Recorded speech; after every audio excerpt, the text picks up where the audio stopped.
kwakuyi-Exodus, kodwa yethu i-Exodus isuka kweli isiya ekhaya emazulwini.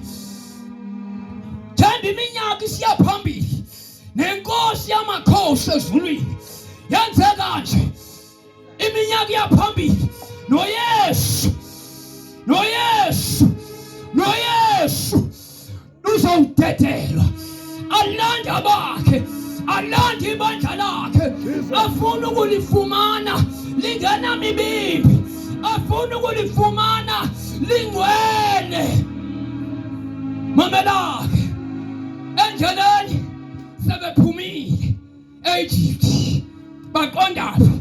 Baqonde eKanani bona. Lithi izwi lenkosi njengoba sele bephumile ku-2025 besiya ku-2026, umqulu welifu wahamba phambi kwabemini ebusuku, kwahamba umqulu womlilo, ungavumi uhamba ingabonakali inkazimulo yakhe, ungavumi uhamba ingabonakali ingqoli yakhe, ungavumi. Mamela, kwakunexesha ama-Israyeli waseqalelwa uboya e-Egypt, afika ahlale madoda e-desert ngoba umqulu umile awukahambi. Hey, sihamba naye, silandela yena, silandela inkosi yamakhosi, silandela yena. Ungafuni lithi iBhayibhile lami bahamba. Hey, bafika kulwandle olubomvu, lilifu elibakhokhelayo elihamba phambi kwabo layofika kulwandle olubomvu. Mamela ndikuxelele, lithi izwi lenkosi uYesu wakhokhelwa nguMoya Oyingcwele, wamsa entlango. Why bakhokhelela entlango? It's because uyakwazi uyenza intlango ibe fruitful, uyakwazi uyiguqula i-desert ayichinje, kungekho manzi aveza amanzi.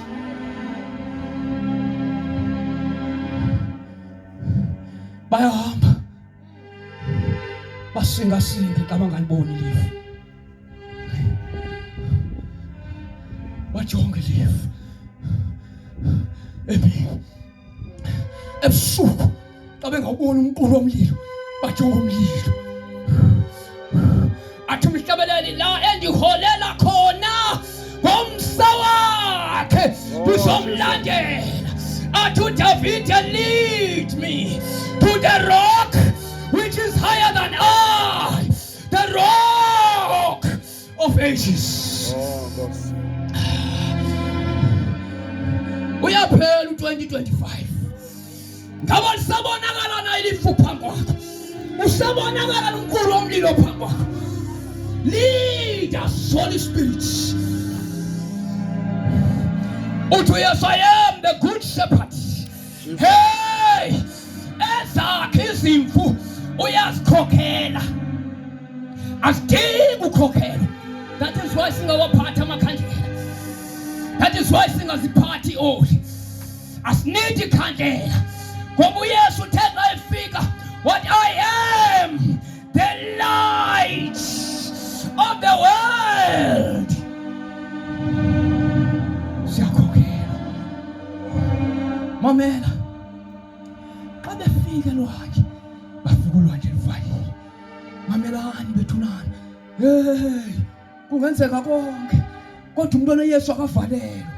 Ndimqala unganiqhathi, ndiyithetha lento from experience. Lethe izwi lenkosi, umqulu phambi kwabo welifu wasuka, nengilosi yayihamba phambi kwabo yasuka, yama yathi zinzi phakathi kwempi kaFaro naphakathi kwama-Israyeli. Hey, bathi bengena elwandle abadibani, asihlangani ezikhempu zimbili, abahlangani noba uFaro wabalandela kodwa wayengena wabafumana.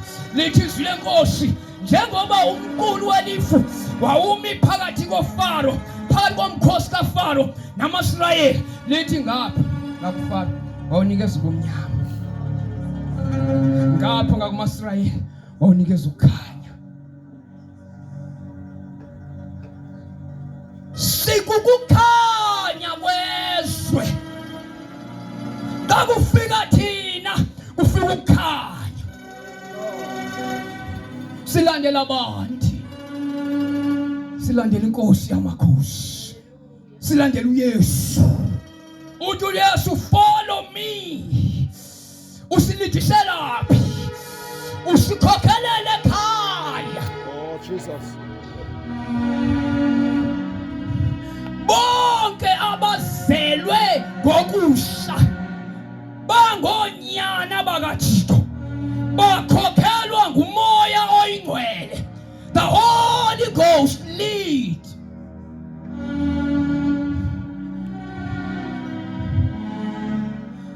Mistake yamaSirayeli xa ephume Egypt, aphuma namathambo kaJoseph, baphuma nengqokolo yamathambo. Ngicela ufunde uverse 20 Exodus. Nibambe kakuhle le ndawo. Yes. Masirayeli ke anduluka. Yes. Besuko ayakuphumla eta. Cela uverse 19 futhi. Verse number 19. Only. Ngalokho Moses wawathatha wahamba nawo amathambo kaJosefu. UJosefu wayethethe kumaSirayeli. Kuba uJosefu wayethe kumaSirayeli. Ngenye imini uThixo uyakuze alivelele anikhuphe nimke apha. Ngoko ke kungani ukuba niyakuhamba nawo amathambo ami. Mamelake. Bayahamba ne? Bakhutshwe nguThixo ne? Kodwa bathwele ingqokolo yantoni yamathambo. Behamba phendleleni amathambo ayabangqolela. Yingakho besithi bengekho mangcwabane eEgypt, ngoba amathambo batsalela emva. Noma bezi umqulu welifu ubakhokhela nakuyizwe lesithambisi, kodwa amathambo ababuyisela emva. Hey, Lord, amathambo kaJoseph qolasela awuzubona umqulu welifu.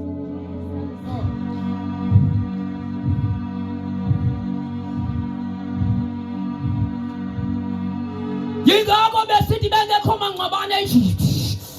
Uyomva umuntu esithi u2025 ebebhetele kuno2026 usabambelele kwingqokolo yamathambo. Jesus. Yes, my God. Bathwala amathambo. Bathwala amathambo. Ngqokolo yamathambo. Ayangqola lamathambo bawathweleyo. Enza ingqolo apha endleleni. Eyenza babangani umbona bangakwazi ummamela umoya oyingcwele. Uyalalelwa yena. Church of Jesus. Kuyamanyelwa. Noma selihamba lifu phambi kwabo nalomqulu womlilo abawuboni, because bathwela amathambo. Nkosi yami. Kose kube nini ubambelele kumathambo. Kose kube nini noma sekhona abanye bangu-ikhabhodi ngokwakhoyo, kufuneka kubuyela inkazimulo ebandleni, kufuneka kubuyela ubuqaqawuli ebandleni. Hey, ithi indoda ingena pha kuthi sibuzi ngoba kunefu. Asihambi, asifunisi, asiphaphathi, siyamazi simlandelayo. Uthi Elisha, uNkulunkulu wami uphendula ngomlilo. Ubuyeka kuthethwe konke, kuthi sekuthethwe konke, uthi ndiyamazi endimlandelayo. Oh Jesus. Amen. Mahluko phakathi xa bewela iJordan naxa bewela iRed Sea. Bawela iRed Sea baphethe ibhokisi elinamathambo. Awu madoda, xa bewela iJordan into zakuthi bawela bephethe ityeya madoda, bephethe umphongolo kaJehova, bephethe ityeya madoda. Izinto ziyatshintsha ndifuna uthi xa uwela noba amathambo bekubambile ku-2025 kodwa xa uwela ushiya ku-2026 uwela uqwayo umphongolo madoda, umphongolo kaJehova, uwela uqwayo umphongolo madoda, uqwayikeya madoda. Mamelani, uIsrayeli wayengafani nezinye izizwe. Yintoni yayisenza uIsrayeli uhluke? Yintoni yayisenza uIsrayeli ohluke kwezinye izizwe? Yayibubukhona bukaThixo kuIsrayeli. Oh Jesus. Wayehlukile uIsrayeli. Sasithe ezinye izizwe simjonga simbone ngomlilo. Ngoba uThixo wethu ungumlilo. Ungumlilo. Ungumlilo. Ungumlilo. Yingakho uYesu esithi bona babelandela umqulu welifu, belandela umqulu womlilo.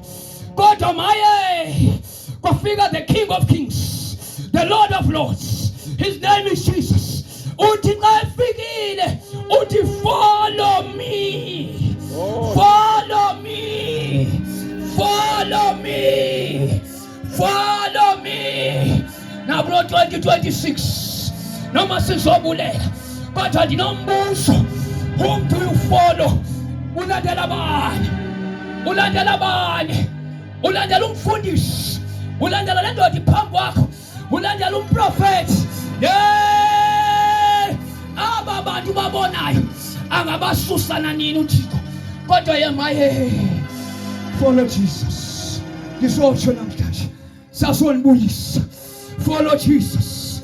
Follow Jesus. Follow Jesus. Don't follow a man, because womsa uMoses uzawufa angabikho, kodwa kunendoda madoda, the King of Glory. His name is Jesus, the King of Kings, the Lord of Lords, the Alpha and the Omega, the one who was and is to come. Mamela, mamela, try to follow me. Uqinisekile. Ngendoda eqinisekileyo.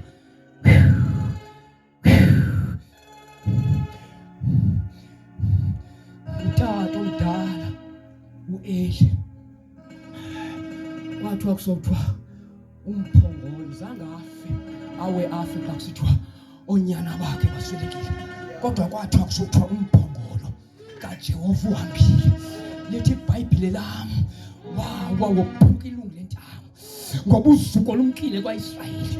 Yemadoda mamelani ndixelele, phaya endlini apho nditala khona kwangathi ngulo mzi kaTaluqingane. Apha ezantsi kunemizi yayiphanga ezantsi. Kwakunyuka abantu ngapha ezantsi bazolala apha belekwa bebaleka amadimoni. Iglori kaNkulunkulu phakathi emzini wakho iba sisithathu ibe lidangatya lomlilo.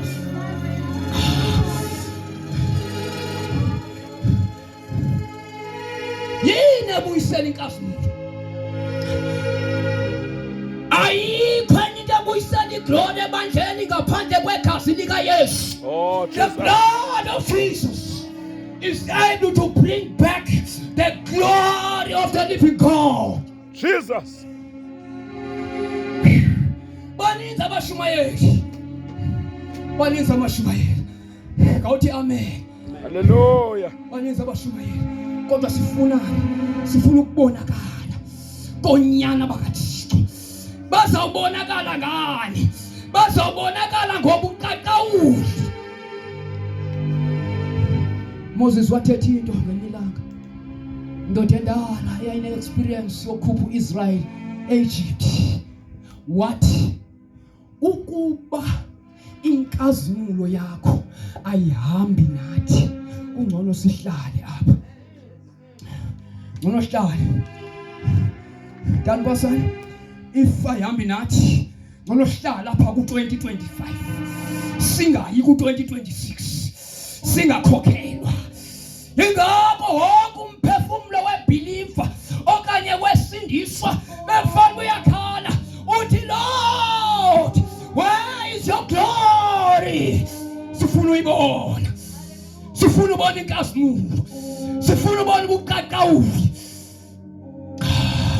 Masingahambi kule ndawo, masingahambi kule ndawo ingekho inkazimulo yakho. Athi uThixo xa imphendula, Oh, Jesus. Thank you, Lord. ephendula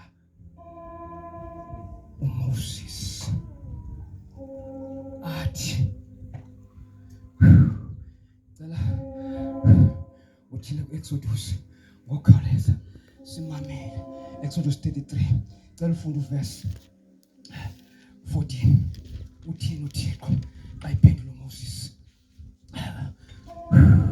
Nkosi ungavumi sihambe, ungavumi sihambe, inkazimulo yakho ingekho.